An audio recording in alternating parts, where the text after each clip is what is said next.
ગયા લેક્ચરની અંદર આપણે વિશ્વ વ્યાપાર સંગઠનના ધ્યેયો અને કાર્યોની ચર્ચા કરવાનું બાકી રહી ગયું હતું। વિશ્વ વ્યાપાર સંગઠનની સ્થાપના કેવા રીતે થઈ અને આ સ્થાપનાનો મુખ્ય ઉદ્દેશ શું હતો એની વાત આપણે કરતા હતા।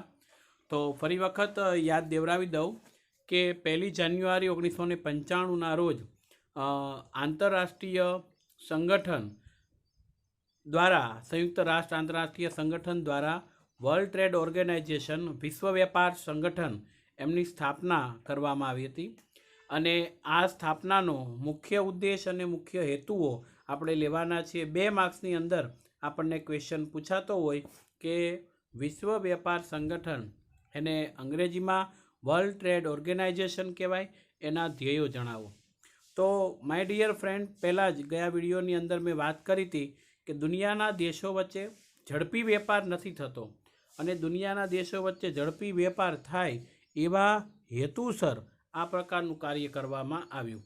એટલે પહેલો જ મુદ્દો અહીંયા આપણને એ આપવામાં આવ્યો છે કે વિશ્વના દેશો વચ્ચેના વેપારોને અવરોધ દૂર કરવા માટે દુનિયાના કોઈ પણ વ્યક્તિ, મૂડી હોય, જમીન હોય, કોઈ સંપત્તિ હોય, નાણું હોય, આ બધાને વ્યવસ્થિત રીતે યોગ્ય પ્રકારે કોઈ પણ જગ્યાએ વિતરણ કરી શકે એ માટેના પ્રયત્ન થયા। એટલે પહેલું, દુનિયાના દેશો વચ્ચેના વેપાર અવરોધોને દૂર કરવું। બીજું, વિદેશ વેપાર માટે દેશના ઉદ્યોગોને આપવામાં આવતું સંરક્ષણ દૂર કરવું।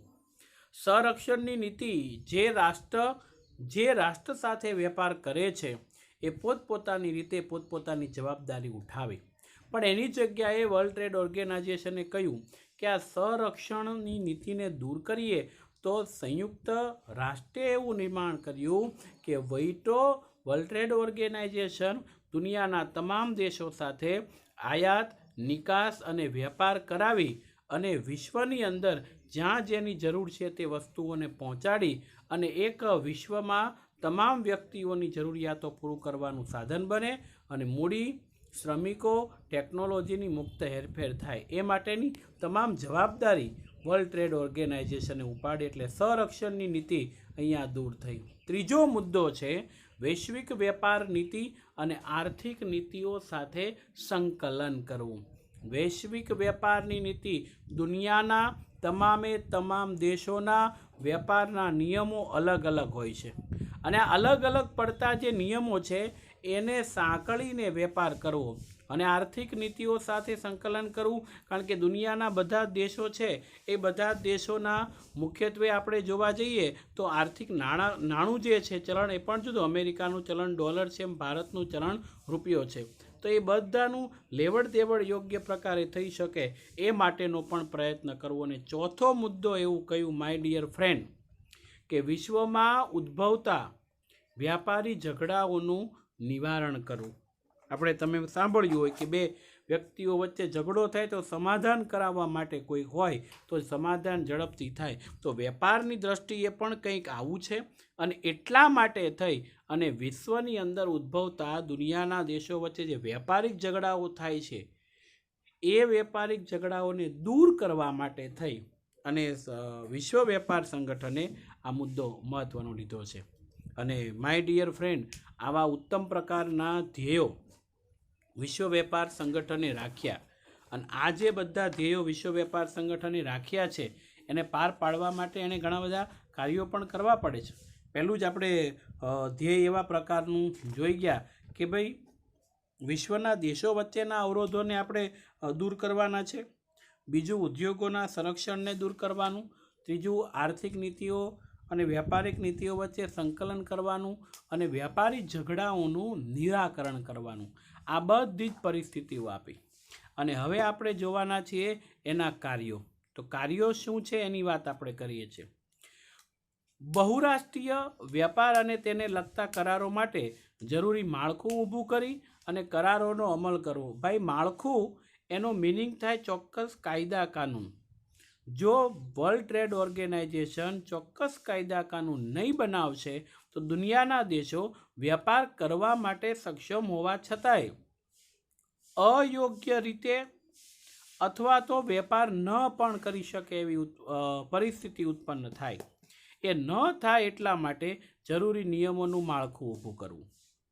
બીજું કે વિશ્વ વેપાર સંગઠન એ બહુરાષ્ટ્રીય વેપાર માટે ચર્ચા વિચારણા અને વાટાઘાટો કરવા માટે ફોરમ એટલે કે એક મધ્યસ્થ સ્થાન ગણાવી શકાય. ફોરમનો મિનિંગ થાય મધ્યસ્થ સ્થાન, કારણ કે એનું સ્થાન જ એવું છે કે દુનિયાના કોઈ દેશો વચ્ચે વેપાર કરાવવો હોય, આયાત નિકાસ કરાવવી હોય, આર્થિક રીતે લેવડ દેવડ કરાવવાની હોય, કોઈ તાત્કાલિક ઝઘડાઓ હોય, આ બધી જ પરિસ્થિતિમાં ચોક્કસ પ્રકારે એણે સમાધાનકારી વલણ કરાવવા માટે થઈ અને આ પગલું ભરવું પડે. અને એટલા માટે આ મુદ્દો અહીંયા મહત્ત્વનો આપ્યો છે કે એક મધ્યસ્થી તરીકે, ખાસ ધ્યાન રાખજો, એક મધ્યસ્થી તરીકે કે એક વચ્ચેના સ્થાન તરીકે એનો ઉપયોગ થઈ રહ્યો છે. એટલે માય ડિયર ફ્રેન્ડ, અહીંયા તમને એ મુદ્દો ક્લિયરિટી સાથે આપવામાં આવ્યો છે કે વિશ્વ વેપાર સંગઠનમાં બહુરાષ્ટ્રીય વેપાર માટે થયેલા ચર્ચા વિચારણા અને વાટાઘાટો માટે ફોરમ એટલે એક મધ્યસ્થી સ્થાન તરીકે કામગીરી કરે. મતલબ એનું કામ ઝઘડાઓનું સમાધાન કરાવવાનું અને નિવારણ કરવાનું રહેશે. ત્રીજું છે વીટોએ ભેદભાવ વગર આંતરરાષ્ટ્રીય વેપારને પ્રોત્સાહન પૂરું પાડ્યું. જો ધ્યાન રાખજો, વીટોએ કોઈ પણ જાતના ભેદભાવ વગર આંતરરાષ્ટ્રીય વેપારને પ્રોત્સાહન આપ્યું છે. ચોથો મુદ્દો, જુદા જુદા દેશોએ જે પોતાની રાષ્ટ્રીય નીતિને અનુસરી, રાષ્ટ્રીય નીતિ એટલે દરેકે દરેક રાષ્ટ્રના કાયદા કાનૂન નીતિ નિયમો બધું અલગ હોય છે અને એને એ અનુસરે છે. એટલા માટે કીધું છે કે દરેકે દરેક રાષ્ટ્રની જે નીતિ છે એ નીતિઓને અનુસરી અને અલગ અલગ વિચારણા માટે સરકારે આંતરરાષ્ટ્રીય નીતિ અનુસાર અવલોકન કરીને કામ કરે. આ એક મુદ્દો થયો. તો માય ડિયર ફ્રેન્ડ, બીજા મુદ્દામાં ફોરમ એટલે મધ્યસ્થીનું કામ કીધું. ત્રીજા મુદ્દામાં વીટોએ ભેદભાવ વગર આંતરરાષ્ટ્રીય વેપારને પ્રોત્સાહન આપવાનું. એ વિશ્વનો વિકસિત રાષ્ટ્ર હોય તોય ભલે, વિકાસશીલ રાષ્ટ્ર હોય તોય ભલે, કે કોઈ આર્થિક રીતે એકદમ ગરીબ રાષ્ટ્ર હોય તો પણ ભલે, આ બધા જ રાષ્ટ્રોને સંયુક્ત રીતે ભેગા મેળવી અને દુનિયાના દેશો વચ્ચે વેપાર થાય એ કામ એણે કરવાનું છે.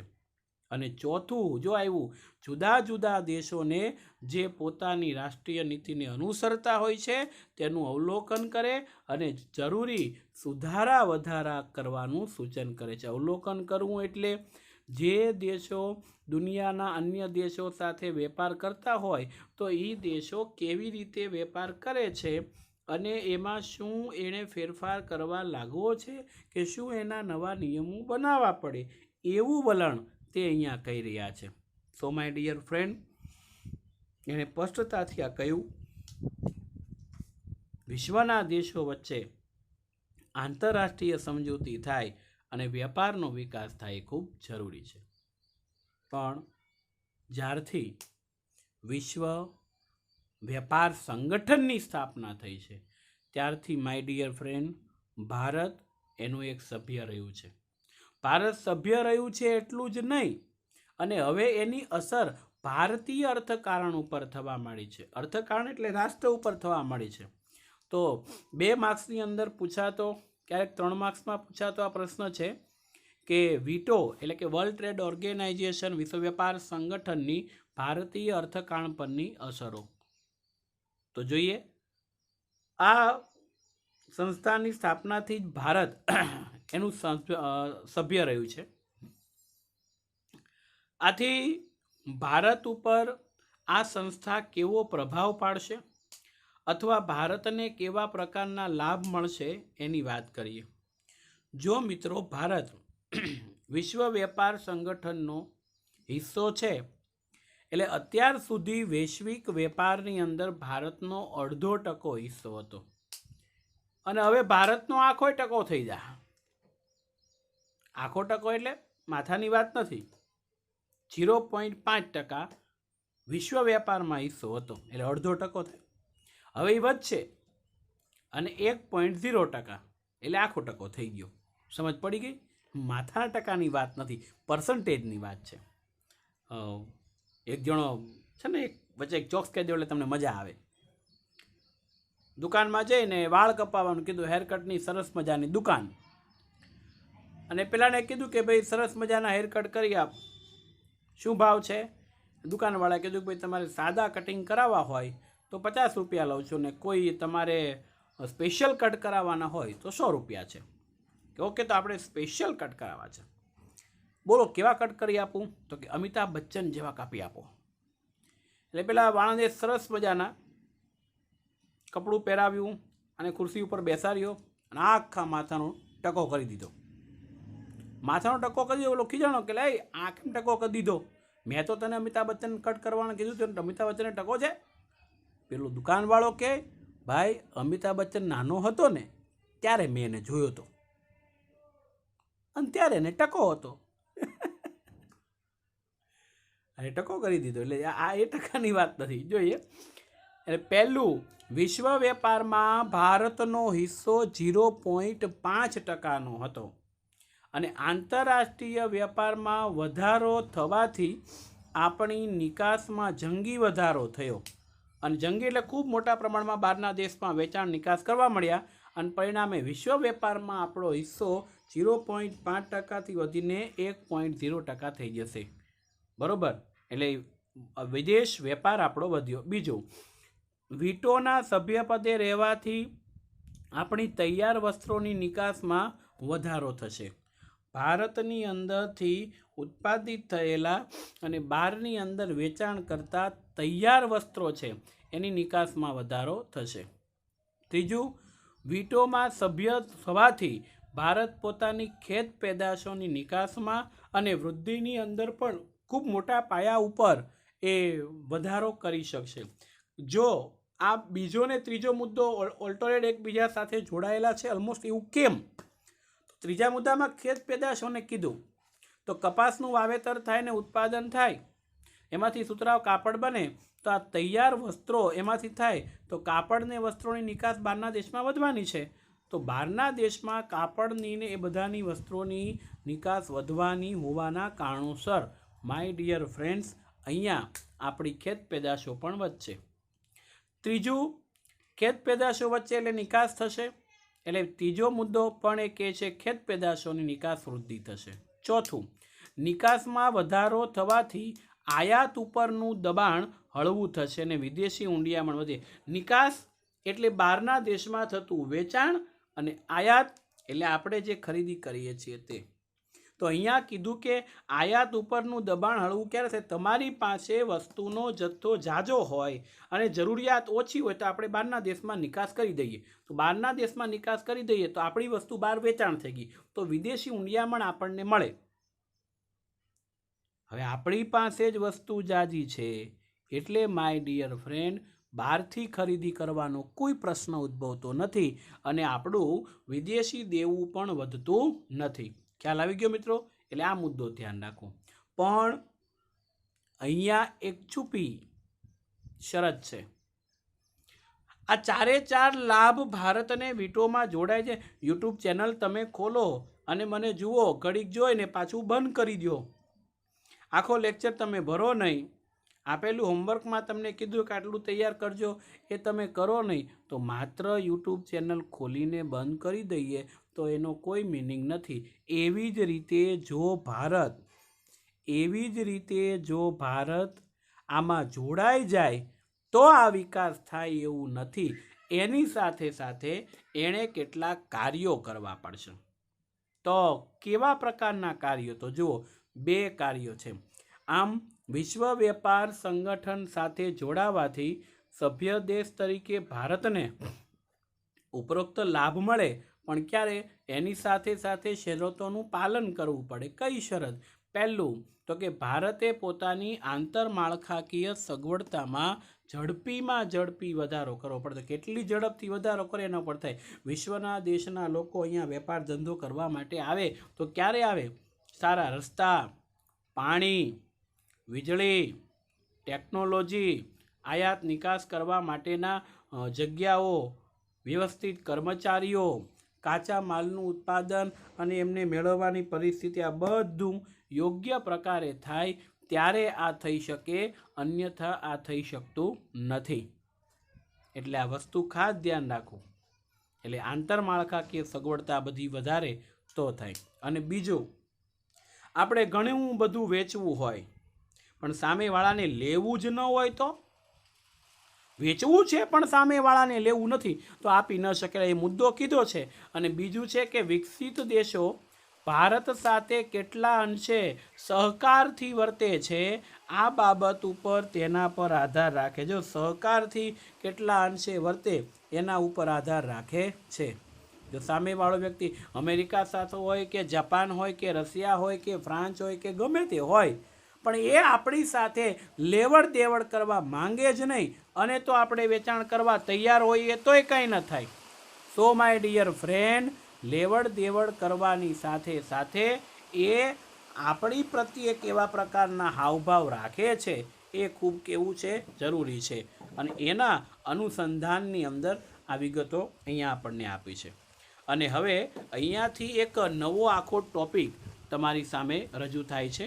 અને માય ડિયર ફ્રેન્ડ, આ ટોપિક એટલા માટે આપ્યો છે કે વર્ષોથી આપણે વસ્તુનું ઉત્પાદન કરીએ અને 1991 પછીથી આર્થિક નીતિ નવી અમલમાં આવી. તો નવી આર્થિક નીતિ અમલમાં આવી તો એનો મિનિંગ શું થયો કે નવી આર્થિક નીતિ અમલમાં આવી એટલે નવા ઉદ્યોગો ધંધાઓ બધું ચાલતું થયું. અને આ ઉદ્યોગો ધંધાઓ ચાલવાના કારણોસર ઉત્પાદનો વધતા રહ્યા અને લોકોની જરૂરિયાતો પૂરી થઈ. પરંતુ એમાં મશીનરીઓનો ઉપયોગ થવાના કારણોસર એમાંથી નીકળતો ઝેરી ધુમાડો અને પ્રદૂષણ થયું, જળ પ્રદૂષણ. એનાથી ભવિષ્યની પેઢીનું જીવન જોખમાય એવું થયું. એ ન થાય અને પર્યાવરણ ઉપર તેની ખરાબ અસર ન પડે એટલા માટે થઈ અને ટકાઉ વિકાસ એની વાત અહીંયા કરવામાં આવી. તો પહેલું, ટકાઉ વિકાસ એટલે કે સુપોષિત વિકાસ એટલે શું સમજાવો. 3 માર્ક્સની અંદર આપણને પૂછી શકાય. તો આ ટકાઉ વિકાસની વાત કરીએ છીએ. એનું બીજું નામ છે સુપોષિત વિકાસ. તો ટકાઉ વિકાસની વ્યાખ્યા શું છે? તો કે ભાવિ પેઢીની જરૂરિયાતોને પૂરી પાડવાની ક્ષમતાને નુકસાન પહોંચાડ્યા સિવાય વર્તમાન પેઢીની જરૂરિયાતોને સંતોષવી. અત્યારની પેઢીની જે જરૂરિયાતો હોય છે એને સંતોષવી, પણ ભવિષ્યની પેઢી જે છે એ નુકસાન થવું જોઈએ નહીં. ટકાઉ વિકાસની વાત આપણે કરી તો ભાવિ પેઢીની જરૂરિયાતોને પૂરી પાડવાની ક્ષમતાને નુકસાન પહોંચાડ્યા સિવાય વર્તમાન પેઢીની જરૂરિયાતો સંતોષવી. તો વિચાર કરો, ભવિષ્યની તમામ પેઢીઓને ઘરની જરૂરિયાતો પડવાની. તો આ ઘરની જરૂરિયાત પડવાની એટલે શું થાય કે જમીન ઉપરના વૃક્ષોને કાપી અને એ જગ્યા ઉપર અથવા તો ખેતીલાયક જમીન ઉપર આપણે રેસિડેન્ટ એરિયાઓ ઊભા કર્યા છે, જેના કારણોસર જંગલોનું પ્રમાણ ઘટ્યું છે અને પ્રદૂષણ વધ્યું છે. બીજું, રહેણાંક માટે ઘર મેળવવા જતાં ખેતીની ઉત્પાદન ક્ષમતામાં પણ ઘટાડો, કારણ કે ખેત ઉત્પાદન ઘટી ગયું છે. પરિણામે આ ભવિષ્યની પેઢીને ઘર મકાન મળી રહે, પરંતુ વર્તમાન પેઢી જે છે એણે પોતાની જરૂરિયાતોને સંતોષવા માટે ભવિષ્યની પેઢીને નુકસાન 100% કર્યું છે. આ ન થાય એવી રીતે જરૂરિયાતોને સંતોષો.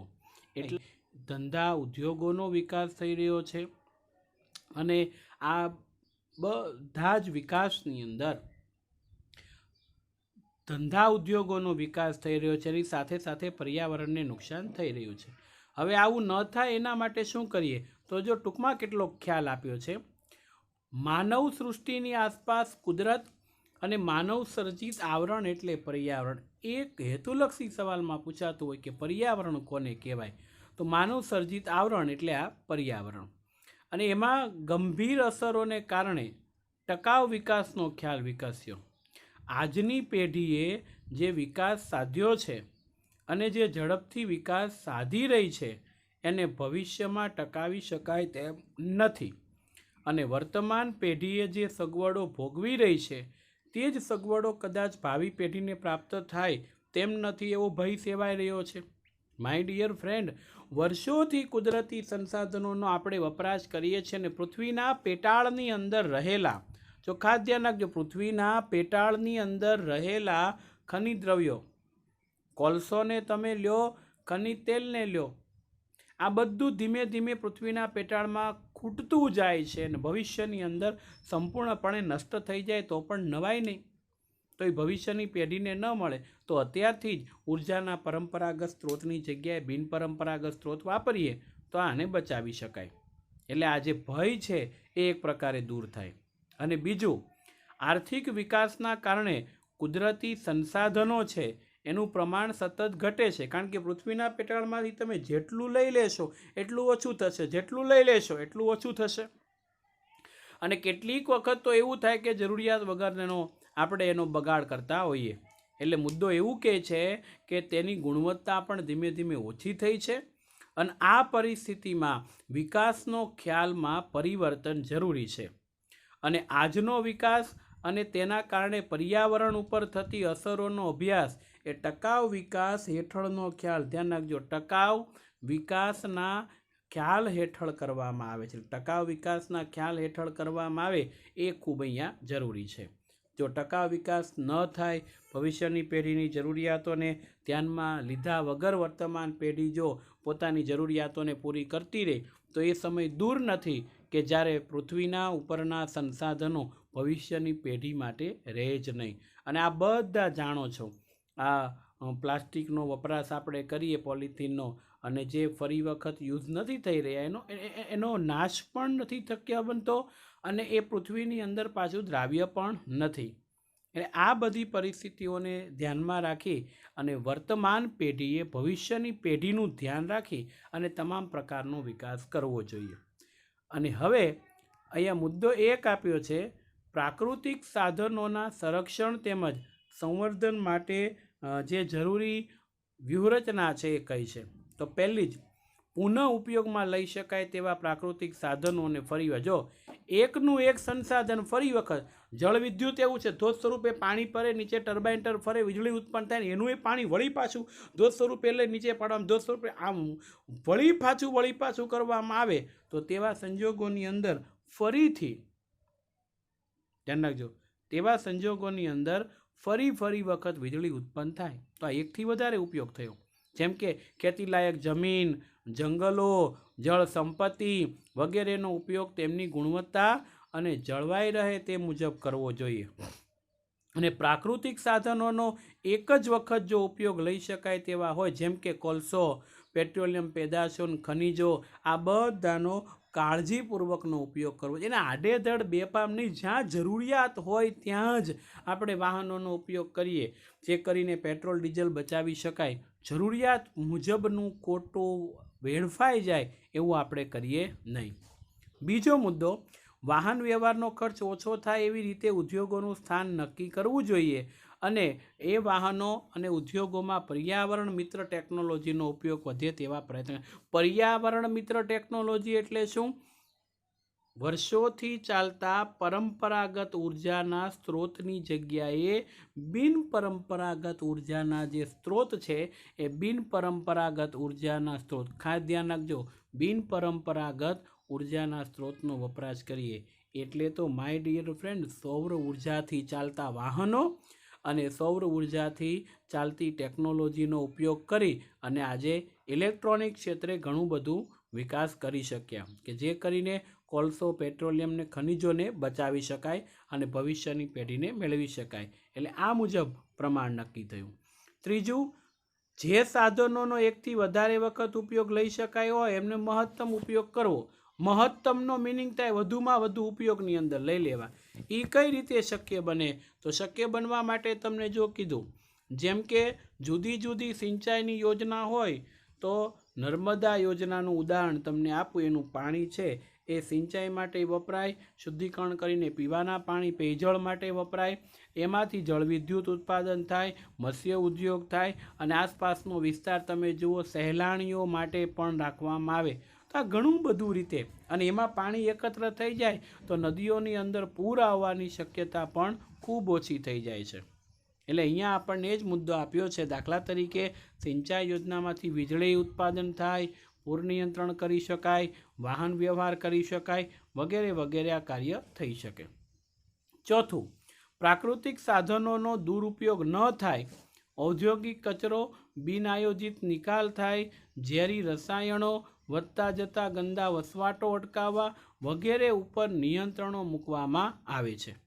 એટલે આ બધા ઉપર અંકુશ અને નિયંત્રણ મૂકી શકાય એ બાબત આપી. અને પાંચમું, ઉત્પાદનના તમામે તમામ સાધનો છે એના ક્ષેત્રની અંદર સૌર ઉર્જા, પવન ઉર્જા જેવા બિનપરંપરાગત ઉપયોગ વધારવો જોઈએ. ભાઈ, બિનપરંપરાગત ઉર્જાના જે સ્ત્રોત છે એ વારંવાર ઉત્પાદન થાય. પવન છે ફૂંકાયા જ કરે અને પવનચક્કી મારફતે વિદ્યુત મળે. સૂર્યનો પ્રકાશ કાયમિક માટે મળવાનો છે. અને માય ડિયર ફ્રેન્ડ, એક સત્ય વાત કરું, ગુજરાત રાજ્યને સૌર ઉર્જા ક્ષેત્રની અંદર સૌથી ઉર્જા વધારે પ્રાપ્ત કરતું રાજ્ય છે ગુજરાત ભારતનું. એટલે સૌર ઉર્જા તો સતત ચાલવાની જ છે. ભૂતાપીય ઉર્જા છે, ભરતી ઉર્જા છે, આનો બધાનો ઉપયોગ કરીએ કે બિનપરંપરાગત ઉર્જાનો, કે જેના કારણોસર કોઈ પણ પ્રકારે પ્રકૃતિને નુકસાન થાય નહીં. એટલે આ મુદ્દો છે.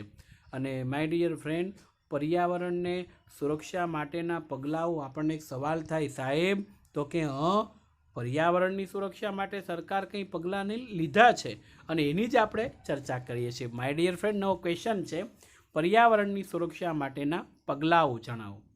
તો પર્યાવરણની સુરક્ષા માટેના સરકારે 5 પગલાં લીધા છે. પણ એ પહેલાં થોડીક માહિતી આપી છે આપણને કે પર્યાવરણની સુરક્ષા માટે સ્વીડનના સ્ટોકહોમ શહેરની અંદર 1972માં સર્વપ્રથમ વખત પૃથ્વી પરિષદનું આયોજન થયું.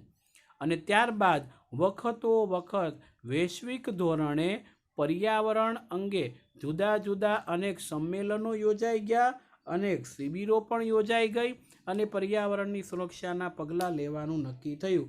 સો માય ડિયર ફ્રેન્ડ, પરીક્ષામાં તમને પૂછાય, ખૂબ આઈએમપી ક્વેશ્ચન છે હેતુલક્ષીમાં, કે સર્વપ્રથમ પૃથ્વી પરિષદનું આયોજન ક્યારે થયું? તો 1972માં.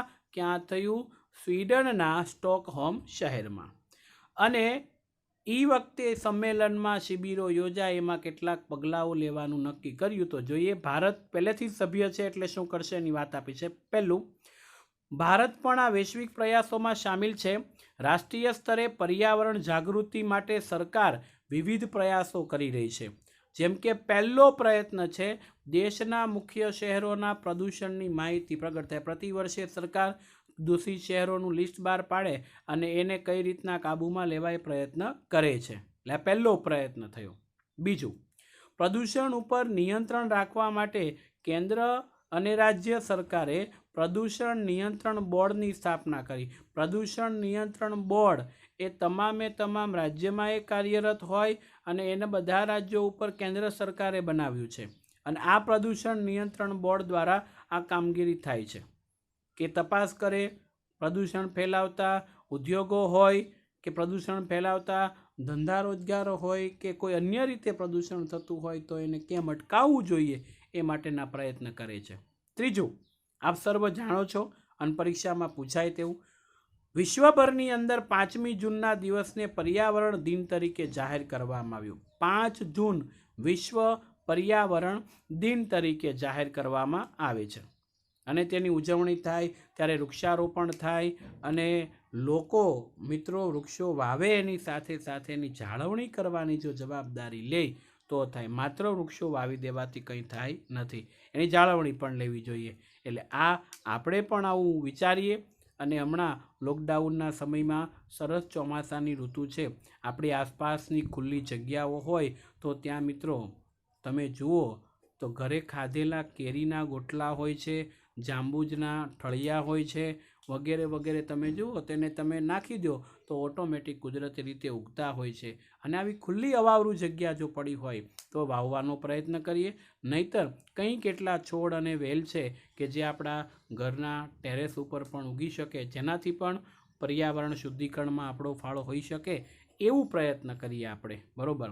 ચોથું, 1981માં ભારત સરકારે વાયુ પ્રદૂષણ નિયંત્રણ ધારો પસાર કર્યો. ધ્યાન રાખજો, વાયુ પ્રદૂષણ નિયંત્રણ ધારો એટલા માટે પસાર કર્યો કે ઉદ્યોગોના ધુમાડાના કારણોસર કાર્બન અને સલ્ફર મોનોક્સાઇડ, આ બધા જે વાયુઓ છે એ વાયુઓ વાતાવરણમાં ભળે ને શ્વાસમાં લેવાય તો ઘણું નુકસાન થતું હોય છે. ન થાય એટલા માટે આ સરકારે વાયુ પ્રદૂષણ નિયંત્રણ ધારો કરીને પ્રદૂષણને ઘટાડવા માટેનો પ્રયત્ન કર્યો છે. 5મું, ઓઝોનના સ્તરની અંદર સ્ફૂર્તિદાયક વહેલી સવારે આપણને આમ ચાલવાનો આનંદ આવે. કેમ? તો વાતાવરણની અંદર ઓઝોન વાયુ હોય જે શરીરને આનંદ આપે છે. જેમ સૂર્યના કિરણો નીકળે પછી વાતાવરણમાં ઘટતો જાય છે.